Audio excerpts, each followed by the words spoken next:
Welcome to a new episode of the Unicorn Bakery. My name is Fabian, and today we're looking at the recipe for success of Founder Collective. The Founder Collective invested in companies like Uber, BuzzFeed, Venmo, TradeDesk, Periscope, and many, many more. Therefore, today's guest is Micah Rosenbloom, Managing Partner of the Founder Collective. Micah built and sold several companies before he became a venture capitalist, and we will talk about picking startups a bit in the super early stage, why you shouldn't celebrate valuations too much as a founder, and I think most importantly, a topic that nobody really talks about: what happens when you're not the perfect VC case, but you took on money from investors. So what happens if you have millions in the bank from investors, but you're not the perfect unicorn story, and you're, for a VC fund, maybe the mediocre outcome, but you're still a great company? I would love to pick that topic in a few seconds. So as I'm very sure that it's interesting for lots of founders out there, let's dive right into it. Micah, welcome to the Unicorn Bakery.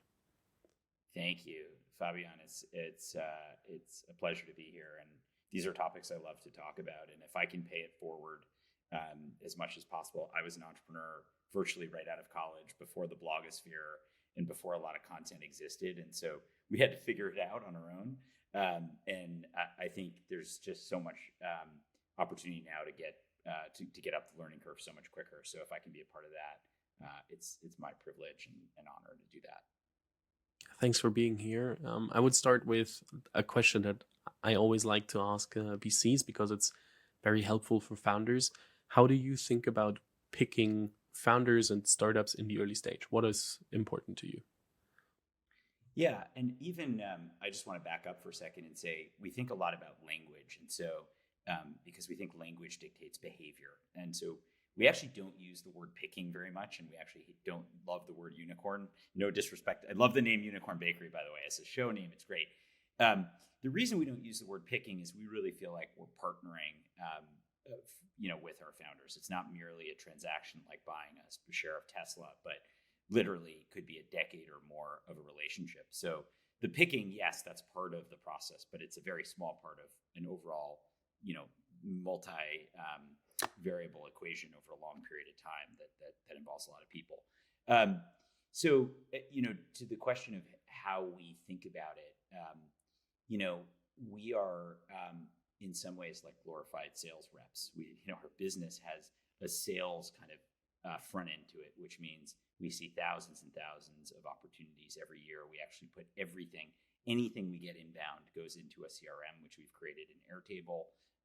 We've got a team of about 7 people, including myself, that winnow that down, but we look at everything.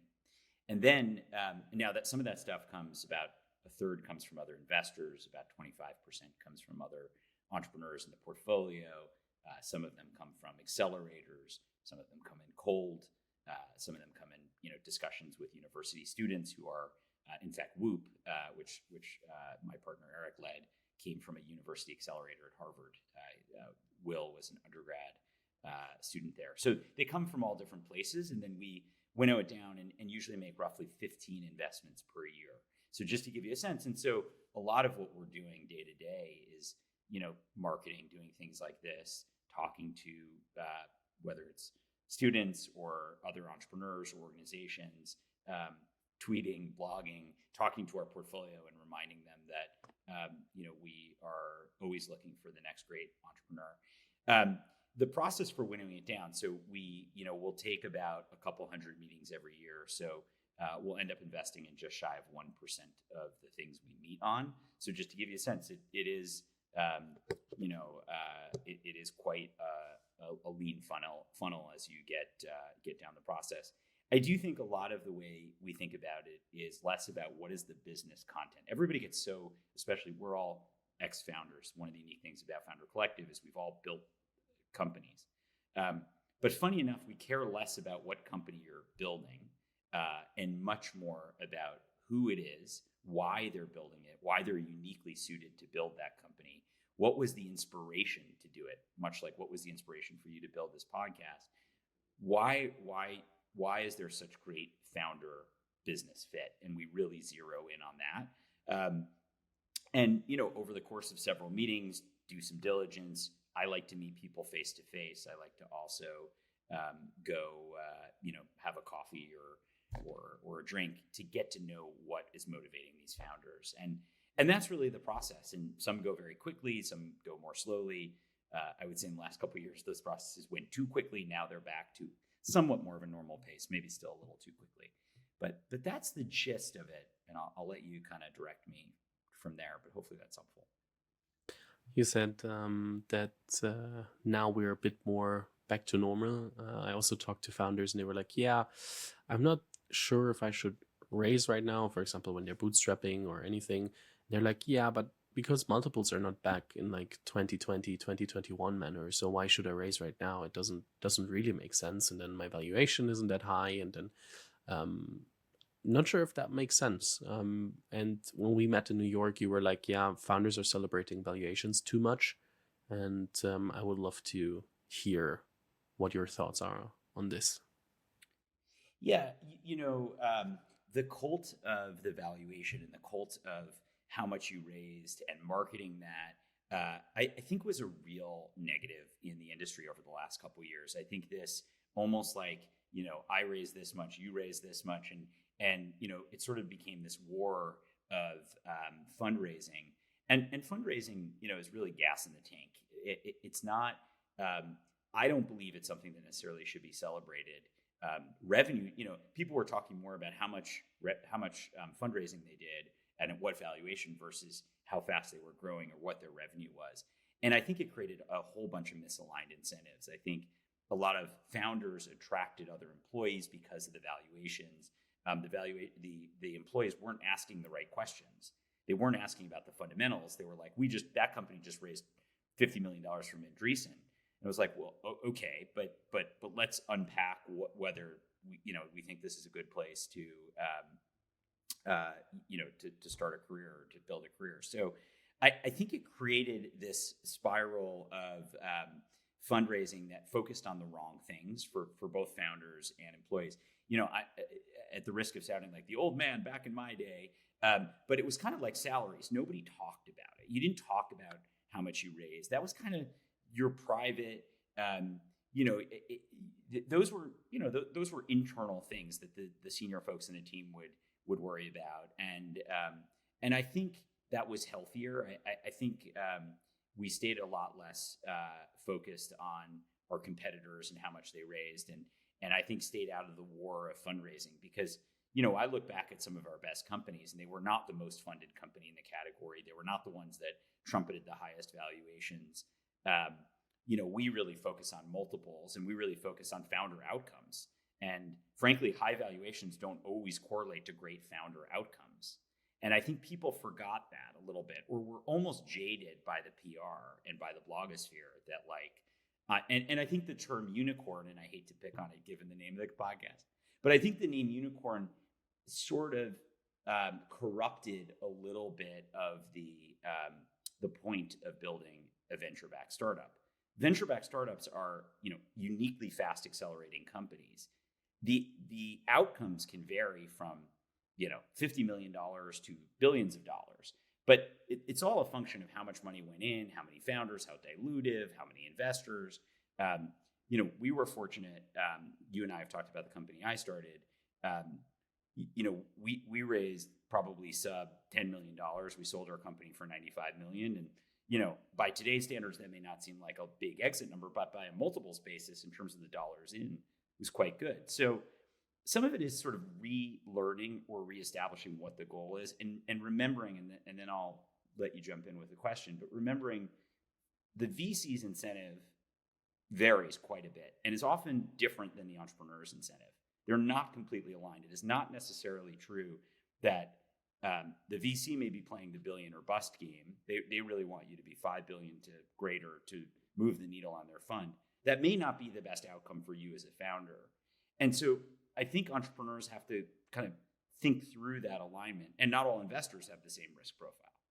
So I think we should go back to the basics and understand, does it make sense to raise venture money? Who should we raise venture money from? How much should we raise? And not just the bigger the number, the better. I think that was a big mistake over the last 5 to 10 years. I would love to say that I totally understand what you're saying with the older days. Like the honest truth is that I'm like just experienced with the hype cycle from 2016, 17 Yeah. onward. So therefore, but about picking the name Unicorn Bakery, for example, I picked it because a lot of founders aspire to build a unicorn, and I would love to get the attention and then also help building solid companies. And it doesn't always have to be a unicorn, because maybe not every, like at first, not every company can become a unicorn. Not every founder should try to build a unicorn. Some should also just bootstrap or build smaller businesses and healthy businesses. And not that unicorns are not healthy, but you know what I mean. And Yeah. it's playing the attention game a bit. So therefore, I'm totally with you that I think it's hard that everybody is only talking about valuations, and then multiples like, yeah, we have like a 30 to a 60 x on our revenues as our valuation. You're like, okay, that's cool, but how long do you have a runway? Oh, you don't even have the chance to grow into that until the next round. How do you want to play that game? So there's so many things that are issues, especially for the founders who started in the last, let's say, 2, 3, maybe 4 years, because they automatically, when you got the seed, you got the Series A pretty much, with a preempted round here, and not because of the numbers, but just because of, oh, you got an investment from X or Y, and that's why everything is now laid out. And here's, for example, Tiger coming and saying, hey, take our money. So yeah, I really like the discussion here, and therefore, Yeah. I If think I the could, sorry, go sure. ahead. No, I was just going to propose a new. We could create it here. A new definition for unicorn. I don't think valuation should be the criteria. I think remember $1 billion is it's a round number, but it's a very arbitrary number. Like it could have been 750, it could have been $1.5 billion, it could have been 3, but it's an arbitrary number. It's just a round number. I think a unicorn is any company that grows, let's say 3x 3 years or more, 3x year on year for 3 years. To me, that's a unicorn. Any company that can grow quickly at any stage consistently for some period of time, that's a unicorn. Most companies can't do that. The plumbing company can't do that. Well, maybe some can. The restaurant, very few can. But if you can, in any context, you're a unicorn. You don't have to be worth $1 billion. I think if you can grow unusually quickly, and that's what venture capital is about. Those very few unicorns, doesn't matter valuation, that grow unusually fast and warrant extra capital to invest way ahead of their fundamentals. And so I think unicorn is actually a great word. I just think it's been bastardized a bit. Yeah, everybody's just trying to get the status of, yeah, we now have this and that valuation. So I think the question that I need to ask from a founder's perspective is, what happens if I weigh my valuation too much? What happens if I overshoot my valuation? And therefore, how should I think about valuation instead? Yeah, I think there's a lot of, I don't know how long you have. I could probably go on all day about the dangers of high valuations. I'll give you like very quick anecdotes. I've been in calls with founders when valuation went way up, and founders said to me, I hear my employees talking about what kind of car they're going to buy, the houses they're going to buy, and I'm really worried. And I said, you should be, because they're cashing a check they don't yet have. You've intellectually or psychologically convinced your company they're all holders of shares in $1 billion company, but the truth is they're not. Nobody would buy those shares at the moment. Yes, one investor came in and bought preferred shares at that price, but they can't go buy a house, they can't go buy a car with those shares. So you've got to communicate that to them, or you're going to have very disappointed employees if you don't live up to the valuation. You can imagine the pressure that puts on the founder to live up to that, and to the employees, and the disappointment if it doesn't happen. People will leave very quickly, and that a lot of that happened. I also recall an experience. One of my partners was saying, we had a company whose valuation, very successful company, very exciting, and a great founder, who was disappointed that the valuation was between 900 million and $1 billion and not at $1 billion. And, I remember our discussion saying, what's the difference? You created something from 0 to 950 million. Who cares if it's not a billion? Like, it's sort of the wrong discussion. And so I think it just leads to a lot of bad behavior. And it's, I think this is where, as a sidebar, I always think about Warren Buffett,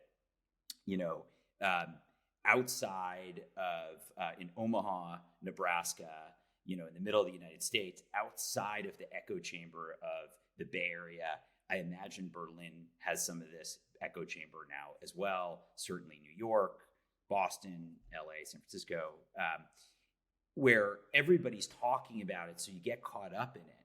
And there's actually value to getting the heck away from that and saying, you know what, I'm just going to put my head down and I'm going to go in the bunker. And I do think that's why people like Warren Buffett, as crazy as it seems, not being in New York City as a investor was probably the best thing that ever happened to him, because he could think objectively. And when something looked crazy, and even though, we're humans, we're very easily, we can be very convinced and manipulated to believe something very easily. But when you're not in that echo chamber, it's just a little easier to kind of say, boy, those guys are smoking some crazy stuff over there, paying $1 billion for the company that's doing $1 million in revenue or $5 million in revenue or 0 in revenue. And so I think objectivity, I'm not sure if I'm answering your question well, but I think, can you maintain objectivity, intellectual objectivity, intellectual honesty as a founder, as an investor? I think that's really hard, but I do think that's really important. Yeah, I'm totally with you. I don't like the term realistic because it's like also overused for things where people are not realistic, but try to be like a bit more radical on like, okay, what would I, if I would be on the other side, what would be a bit more fair is also the wrong word, but what would be appropriate to pay as a price for the valuation? Because of course you're not diluting as much if you're in a later stage and the valuation is higher, but there are so many risks that are coming with too high of a valuation. The one is you will have a lot of issues raising a next round if you're not growing fast enough, if you're not efficient enough, if your numbers are not perfect. The later you are, the more perfect your numbers have to be. And if you cannot grow into that, then there might not be a tomorrow, or with such bad conditions and hard terms that will dilute you that much afterwards that the average out of the 2 rounds is way worse than if you took a lower valuation. So there's so many reasons that you also can talk to other founders about and figure out quite quickly why it makes sense to at least approach it with an open mindset and not like very forced on like, yeah, I have to have this valuation. Just stressing it because I still meet a lot of founders who are a bit too much into, oh, I want to have X valuation, otherwise I don't raise or don't want to raise, or it doesn't feel right, or I'm worth more. Probably you're not, but just a small rant and a small monologue on my perspective on valuations. It's very true, and it's the valuation correlates to how much capital is being raised. Those things usually go hand in hand, and as the funds got bigger, the valuations got higher, and the dollars in got more. And the real problem actually is less of the valuation. That's part of the problem, as we've been talking about. But the real problem is too much capital. It's a funny thing. You would think that more money is better, that you can grow faster, you can do more, you can hire more people. But the opposite is really true, because think about the big companies. We were talking about the time I spent in Germany, and I sold the company to 3M. 3M had a big facility there and all over the globe. It's, I forget, 60,000 people, Fortune 100 company. By definition, the scale of companies like that, the government is the biggest example, you just get less efficient on a per person basis, on a per employee basis. Like the bigger the organization, the less efficient it is, just by definition. And so why would you, as a startup, what a startup has, the special thing a startup has is it moves really quickly, it's highly efficient, it's small and nimble. It's like that little crack army that can get a lot done with limited resources. The minute you start stuffing it with resources, it actually becomes much more like the big companies you're trying to disrupt. So it may seem counterintuitive. It's actually better to have less capital. I'm not saying no capital, but it is better to have one marketer instead of 10 marketers in many cases until you reach a certain scale where you need 10 marketers. But what happens is these companies raise a lot of money early. And it's a slippery slope. The one marketer needs a second marketer. The second marketer needs the sales rep needs a BDR. The BDR needs an AE. The AE needs a sales ops person. The sales ops person needs an analyst. And all of a sudden you have this army, this massive group of people. And that's why you see a lot of layoffs now, because these organizations just got to spend too much money on staff. And so it creates all these bad habits that you would think founders would try to avoid in the early days. What's special about a startup is quick communication, people who are really inspired to build a great company, not in it for money necessarily, but really in it for the mission, obviously for the money long-term, but like to create a company. And so I think the core problem is raising too much too early, spending too much, and thinking money will solve your problems. I've just never seen that to be the case. I've seen the companies with $1 million or $2 million out of the gate actually have an easier time than companies that raise $5 million. Seems counterintuitive, but the companies that have $1 million or $2 million, they got to figure it out. They got to get to product market fit on $1 million or $2 million. The companies with $5 million, in some ways, feel a little bit less pressure. They may start to scale, only to later figure out they didn't have product market fit because they had so much resource. They sort of lulled themselves into believing that they could, grow their way into product market fit or spend their way into product market fit. It just doesn't work that way. And so, and if you look at any great organization, you don't need to starve the organization. But, there was an old saying in venture, more companies die of, overfeeding than starvation. And I think it's really true. And I think it's true of, the last few years of companies, and hopefully many of them figured that out quickly enough to correct it. But we'll certainly see over the next year or two. I'm totally with you. I think one of the questions that arises is, on the one hand, what if I raised too much money already and have a too high of a valuation? I think that's one part of it. But at the same part, what if I'm not growing as fast as I wanted to after my last round, and I might become a solid company, but not the perfect venture case? How do I behave?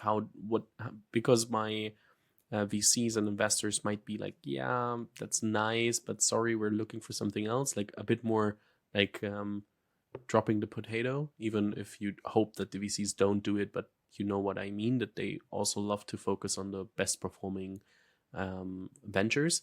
So how should founders, what is the honest conversation that founders have to have with themselves or their co-founders and their investors when they realize that it won't be the billion-dollar company that they're building, and not from the unicorn state, but also maybe $1 billion in revenues, which would be amazing. But therefore, I think the question of what happens if all the dream that I sold myself and sold to investors and sold to employees of I want to build this huge and perfect company or not perfect, but the huge company that I can IPO at NASDAQ at one point doesn't come true. Yeah. And by the way, I think investors who have done this, we're coming into for me, it's about my 11th year as an investor, and I spent about equal amount of time as a founder. We've seen a lot of different permutations of this. For example, there are a number of companies that, let's say over a 10-year period, bumped along, grew, maybe had some really tough years, and became $20 million revenue businesses over 10 years, $40 million businesses, $10 million businesses. And a lot of the VCs along the way gave up.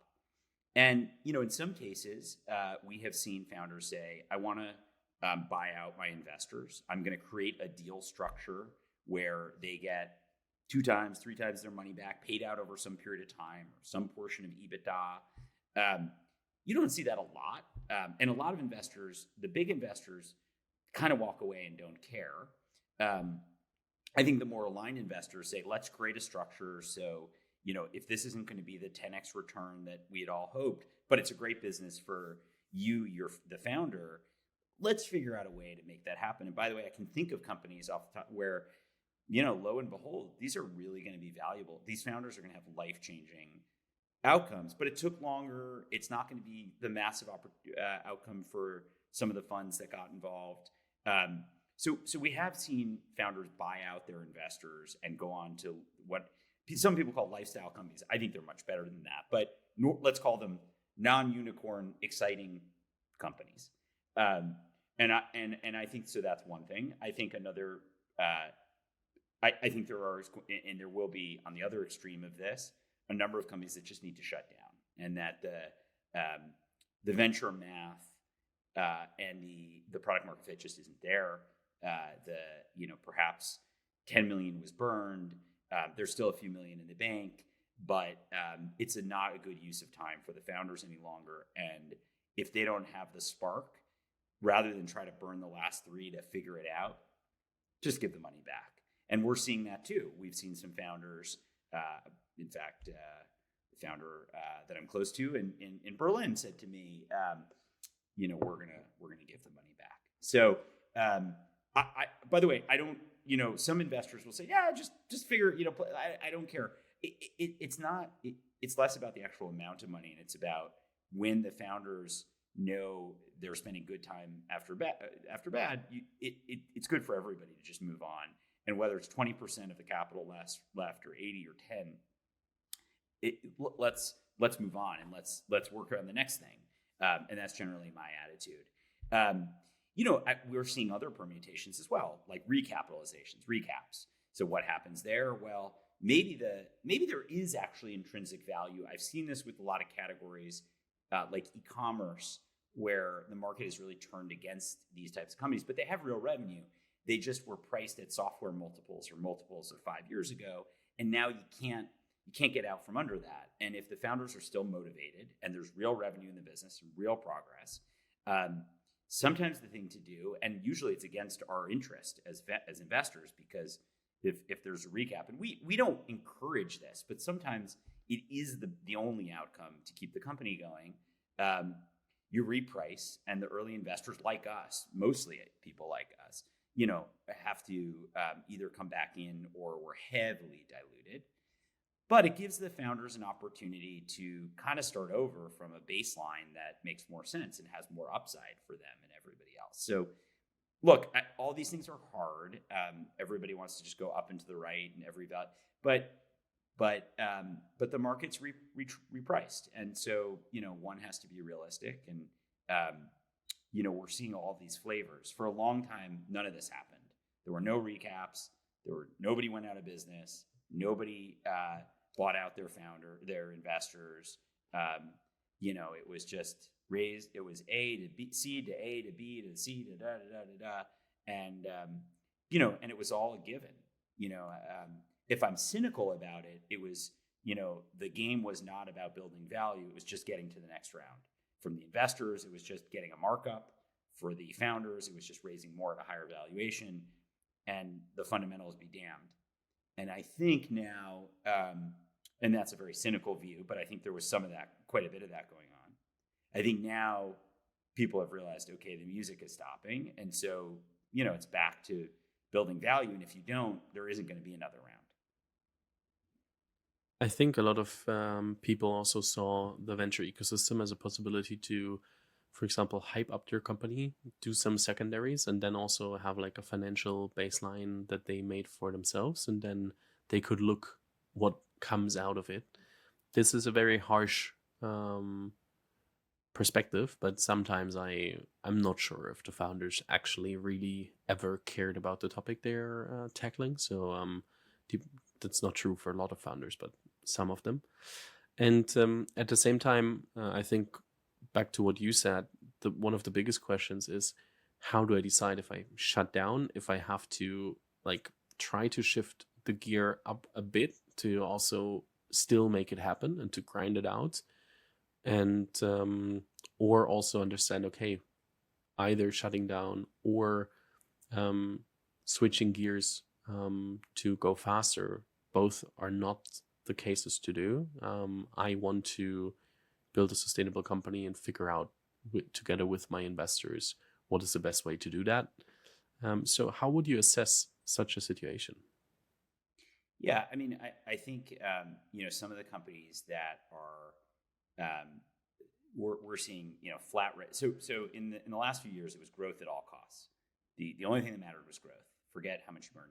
Now I think there's you've got to be much more sensible with your burn rate. So a lot of companies are flat. Revenue is flat, but costs have gone way down, and burn has gone way down, and runway has gone way up. I think the number one objective is to make the money you have in the bank last, ideally to break even. I think if you can get to break even, you're the master of your own fate. And then you can decide later, do you need to raise more capital, or are you never going to raise again, or whatever. So we strongly encourage our companies to try to get to break even and not focus so much on getting to the next round. And so I encourage a lot of our companies to cut or find ways to reduce their burn to get to break even, because I think so I think that's the main way that companies can sort of then decide how they want to go from there. And I think some investors are disappointed when companies are flat revenue for the next couple of years, even though they're either generating EBITDA or generating less burn. My view is that's sort of correcting for some of the mistakes of the past, or at least getting us to a point where we are less dependent on the capital markets. And so I think that's the main way to do it. I mean, there are other things you can do along the way. Some companies are merging with other private companies, and or obviously will just sell themselves. I mean, obviously there was the acqui-hire, which happened a lot more in the go-go times. I think that's less common, but I do think M&A, just as a quick comment, because I was thinking about this yesterday with some situations we have. Everyone says to me, when things are great, we don't want to sell the company. And when things are bad, and literally they say, if we hit a wall, we'll sell the company. And it's actually quite the opposite. So one of the challenges of this market has been a lot of companies do want to sell now, but they can't, but they could have 2 years ago. And, unfortunately the VCs, and we're guilty of this too, but I think I'm always the one that says before every round, let's consider M&A. And everyone's like, are you crazy? We're growing like, it's like, that's exactly why we should consider M&A, because you're growing like crazy. But I do think as a venture-backed startup, M&A should always be not in the front of your mind, but in the back of your mind. You are in the business of exits. Ultimately, everybody knows that. Doesn't mean you build just for the flip, but and I think a lot of the thinking during the go-go days was you never sell, and now a lot of companies want to sell, and they're like, how come no one wants to buy? And it was like, well, because you're not growing anymore, or because they're looking at the valuation and they don't think they can pay what you want to get. So anyway, that was a bit of a tangent, but I think it's a good reminder for founders to, so much of this is timing, and you do have to be thoughtful about do you have massive tailwind?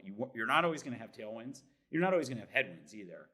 When you have those tailwinds, you got to take advantage of them. And when you have headwinds, you got to reassess and do things like reduce costs and get to break even if you can.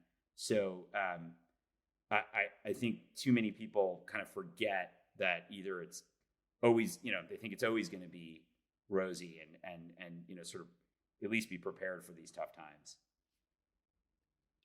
I think I would love to quickly switch perspectives, because from a VC perspective, you said a lot of investors are not happy with flat revenue and stuff like that. Also, it feels a bit counterintuitive why this would be helpful for a better outcome if companies have flat revenue. But you mentioned it slightly, and I want to pull it out and explain a bit.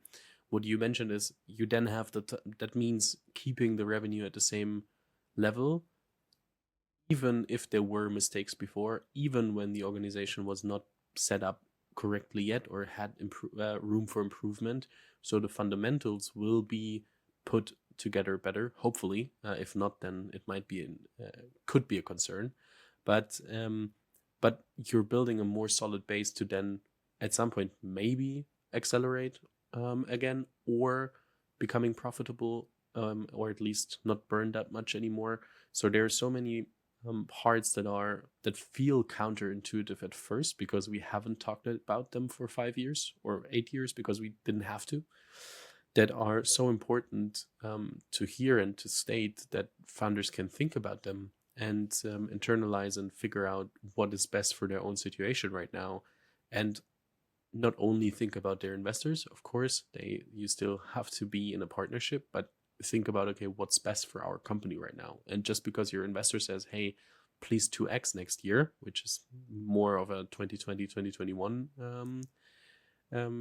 sentence that people might have, or statement that people might have said, but think about, okay, what do I think is actually relevant right now, and how can I ensure that we survive the next 2, 3, 4 years? Because we all forgot startups are a very, very high risk environment.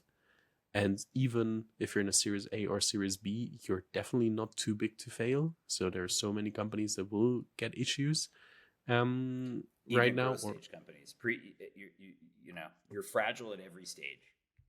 And that's something that we forgot because it felt like everybody was like in God mode, every startup for the last 5, 6, 7 years, because it just went on and on and on. And then a lot of founders exited companies, which was perfect timing for a lot of them. But also, now under the hood, the problems arise for the growth stage companies as well. So you have to, as a founder, you sometimes have a very good feeling for what can be the next step for the company. And hopefully you have people that you want and feel comfortable discussing this with. So just highlighting and putting together what you said and putting it into, or setting it into perspective a bit. Yeah, I think that's very well said. And I think that, it's a silly example, but, to your point about companies are fragile, we forgot that a little bit, and the fundamentals. Like, I think about the Peloton story partially because I like my Peloton, and I know that I think they have a studio in Germany as well, in the UK. But, during the COVID, they were growing like crazy. People like me needed to work out, and we bought the bike, and the stock went like this, and the revenue went like this, and they acquired a company, and then they overbuilt completely.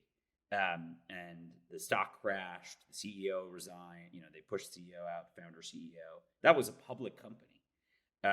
So things are fragile at every stage, and you can make, I'm sure they had all good intentions. They were growing crazy. They needed capacity. They invested in capacity, and then boom, the market just fell out from under them. So you're fragile at all these stages. And I think that, I think you have to sort of remember that,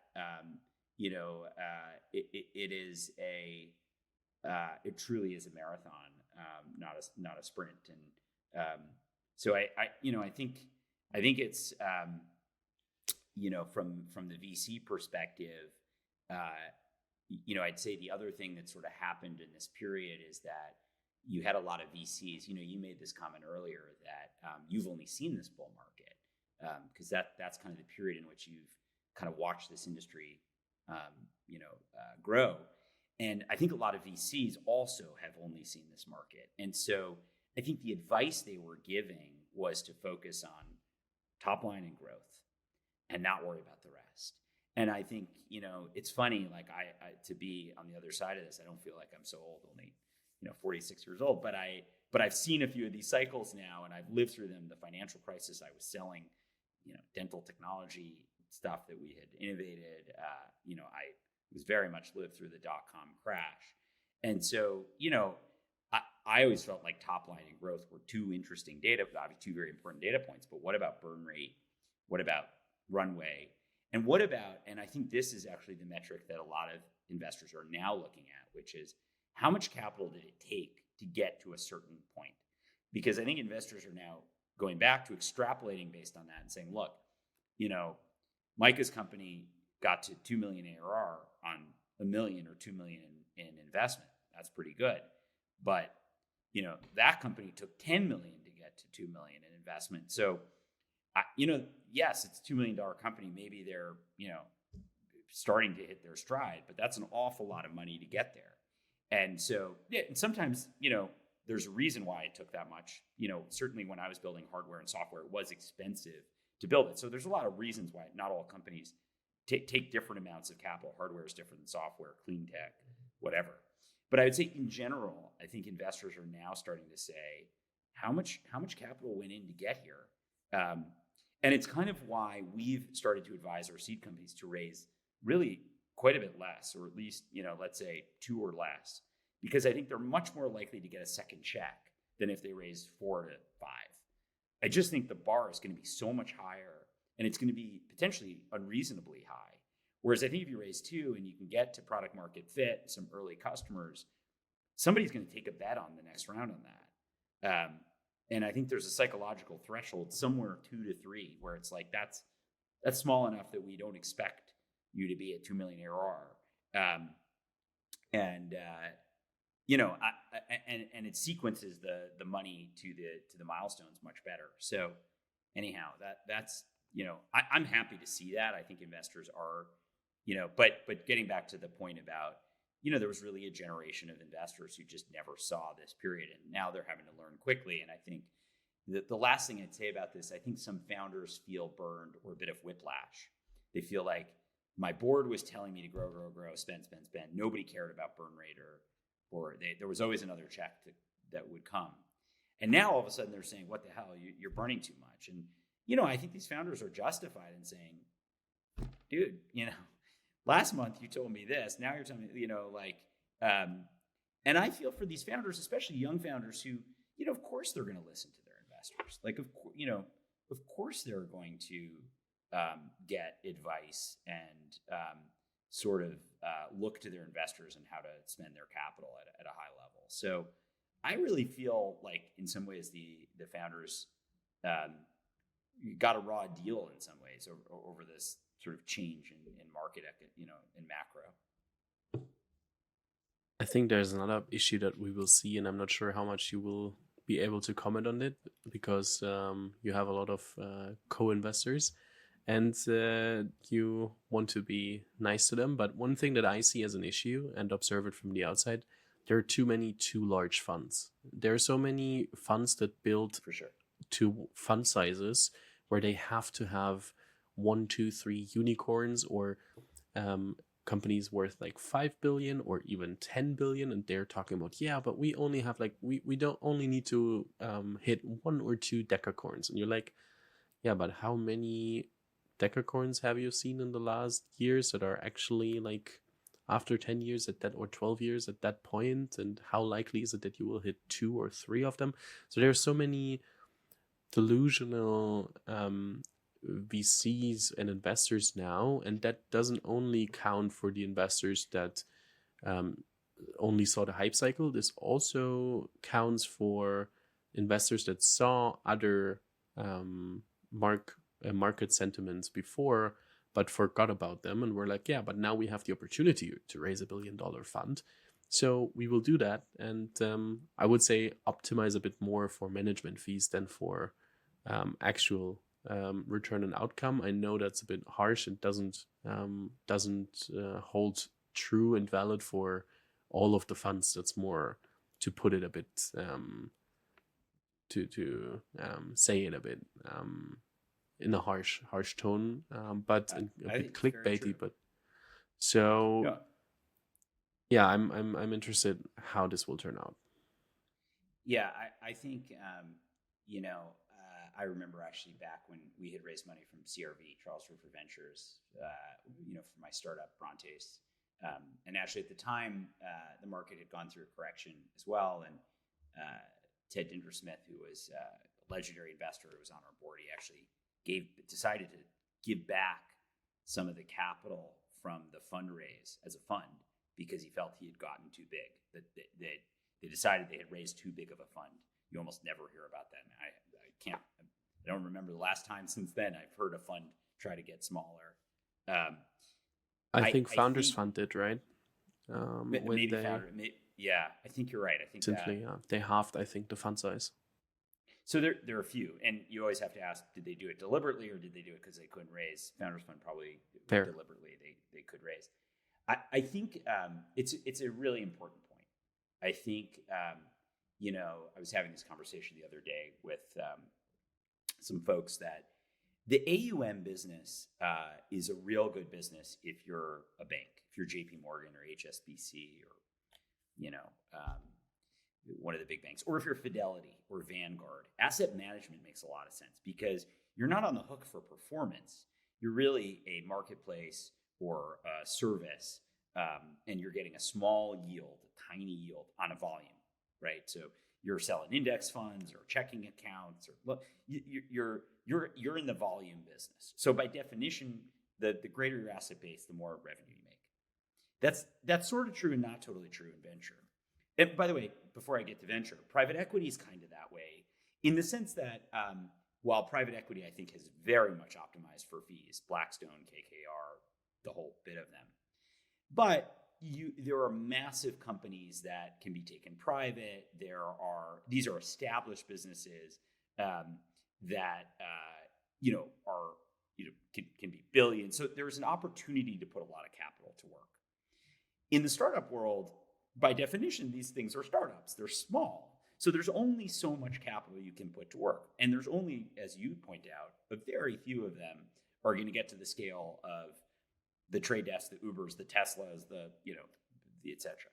And so I think there was, and I think you're pointing this out, a little bit of a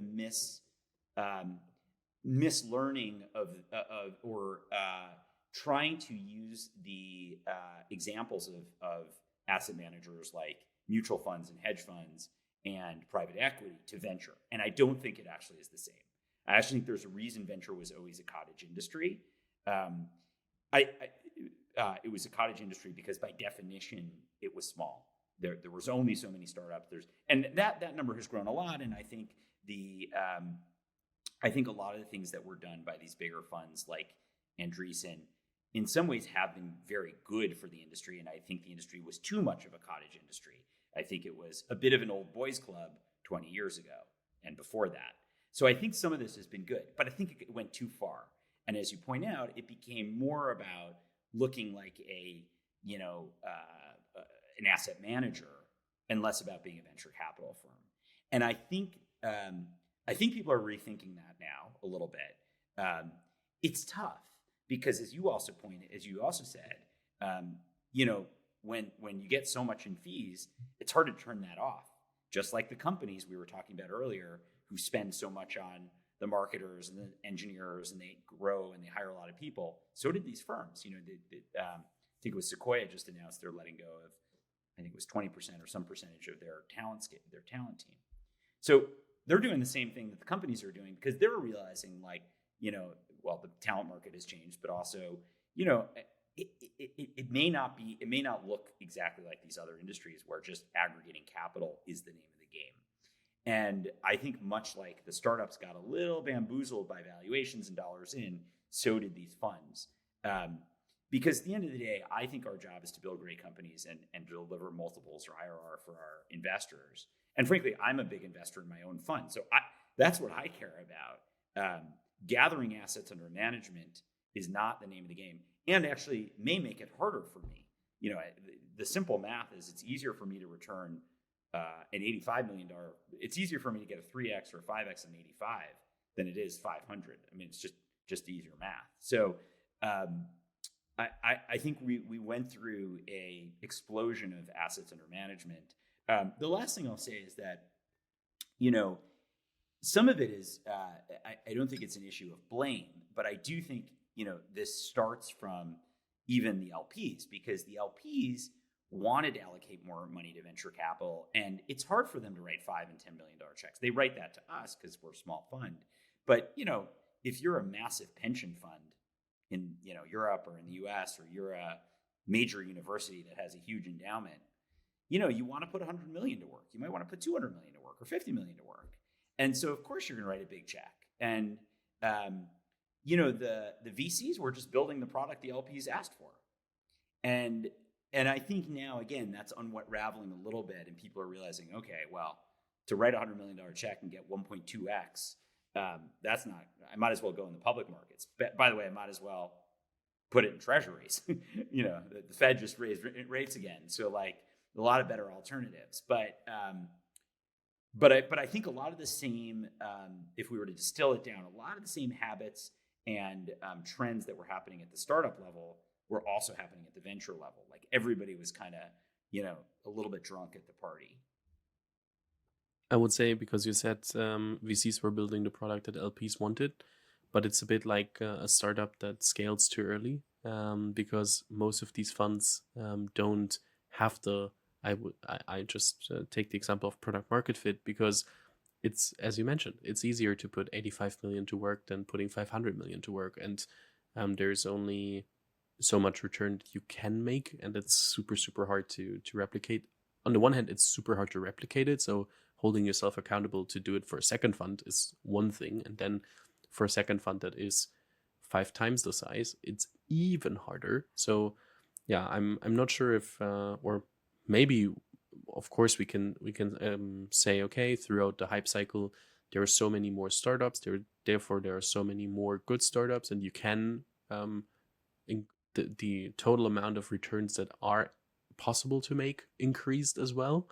But yeah, so it's super hard to see, and or I'm very interested in seeing how it turns out, because I think it's a risk as well for the whole ecosystem, because it at least bears the possibility of imploding a bit from the VC side, from the founder side, because they're not happy with what their outcome will be after a few years, and from the employee side, that they say, hey, we invested so much from our perspective too. We relied on stock options, and we were sold on a dream here, and nothing turned out. So I'm interested in how much impact all these decisions will have. Yeah, I think it's really tough on the entrepreneurs you were talking a lot about earlier in this podcast. The entrepreneurs that are building good, the middle 60%, the middle 70%, the companies that found product market fit, are growing bit by bit, maybe 50% a year, maybe even 100% a year, or not growing but dramatically reducing burn, starting to generate EBITDA, but aren't returning material amounts to the large fund. And so those investors are kind of walking away. They're not disappointed. They're saying the penny isn't so shiny anymore. And that stinks, because that entrepreneur who's building some real value and should feel quite good about and may end up building a life-changing business for themselves, feels like they disappointed and failed. And I think that's not the case. And I think in some cases it will actually create failures that didn't have to be. It will be a self-fulfilling prophecy, because they were set up to be, I have teenagers, so I think about this. It's a little bit like, all the parents saying, did the kid get into Harvard or Stanford? And then, the kid that didn't go there but still goes to a good school feels like they didn't accomplish what the parents wanted. And, it's so ridiculous, because, there are many great schools. Not everyone has to go to those top schools. Not everyone comes in. We all know the reality of it. And yet there was such pressure to be that top 1 or 2%. And I think, it's almost as if that's all the investors cared about. They only cared about the top, 5 and 10%. And I hope that's not the case. I hope some of these, I will say though, the good news is the good investors who've been around, I think like us, even at bigger funds, are spending time with the companies in the middle. They don't give up. They join the boards. They're on the calls. I see it from Sequoia. I see it from a lot of the good seed funds. I see it from a lot of the partners we know in the industry. They don't give up. And even if the outcome is not necessarily it doesn't look like it's going to be the fund returner, that they're okay with that. And the reason they're okay with that is 2 things. This is how I think about it. and we think about as a fund. One is, this is where our reputation is made. It's easy, Uber wasn't calling us for feedback every week. Once Uber grew quickly, they were on the mission. Obviously, they had their challenges, but like that's the easy case. And the companies that fail quickly and ultimately, that also in some ways is easy. That fixes itself. The stuff in the middle is where the founders need us, where they need the advice. They need to figure out how to get from step one to step two. And I think we spend more time on those founders. And if you said, well, but that's not the most efficient use of time, you should spend your most of your time on the top 10%, a little bit of time in the middle, and nothing on the bottom. I don't think that's what good venture investors should be doing. I don't think they should be managing their time to value, to value of the fund. And thankfully, I haven't seen a lot of the investor behavior where, and the other reason why I think that's important not to do it that way is you never know. Some of our biggest companies had moments that looked like they were going to fail, and everybody could have given up. And that's, Trade Desk is a perfect example. We needed to bridge them capital. It's now, $30 billion public company. It was higher at one point, but, thank God my partner, Eric, leaned in. SeatGeek, also a really valuable company for us that does, ticketing, primary and secondary ticketing. COVID happened. Who would have thought this company, which was on the IPO path, nobody would be going to music shows or games or, football, soccer, baseball, all that stuff, theater. And so we had to help put together interim round. Could have given up, could have said, I don't know when the hell games are going to come back, but I'm not going to worry about that. But, things turn around. And just because everything's fragile, the opposite is also true, which is trajectories can change very quickly. Fortunes can change very quickly. Tailwinds can happen. I remember visiting Moderna, but when they were getting started, thinking like, these guys, I don't understand the science. And then COVID hits, and they have one of the perfect paradigms for delivering a vaccine. So it's just a reminder that you don't want to give up. What today's top 10 may not be the top 10. And if I look back at our decade plus of experience, it's shocking. And I think any investor who's been doing this around the same time or longer than me will say, it's amazing how things moved in terms of value over time. It was not predictable at all. It's amazing to hear. And I think these are good thoughts that every founder, but also every investor can think about right now. Because I think we turned it from a very hands-on, how do I think about my own company? What do I do with it? To a philosophy session on what we both see at the moment happening, and then more of your experience on how to get along with that, and what to think about. So I really enjoyed it, and I'm super thankful that you came on the show and on the podcast. So Micah, I will definitely link to your LinkedIn profile in the show notes, to Founder Collective, of course, as well. And from my side, I have to say thank you. I'm looking forward to see what's happening on your side throughout the next years, and I would be happy to hand over a last time for the closing words of this podcast episode. Yeah, I think despite the storm clouds and the doom and gloom, I would just say that I think these are the best times to start a company. I think now that all the hype and noise is kind of over, I think you can go in your bunker and build real product and test and have, test customers and not feel like, oh man, if I don't grow month over month starting tomorrow, I'm doomed. I think this is the perfect time to build real value. And I think we're going to see some amazing companies, not to mention AI and all the other trends that are going on. But technology is just becoming more and more important, bigger part of our economy. There's a lot of tailwinds. Yeah, there's a lot of macro stuff, but the macro doesn't matter that much for startups. The micro is really what's important. So I'd encourage founders not to be discouraged. Quite the opposite. I'd rather build now than 2 or 3 years ago. So I think this is a great time. I encourage it. And I think And for investors too, I think we're going to have a really exciting vintage over the next couple of years. Thank you, Micah.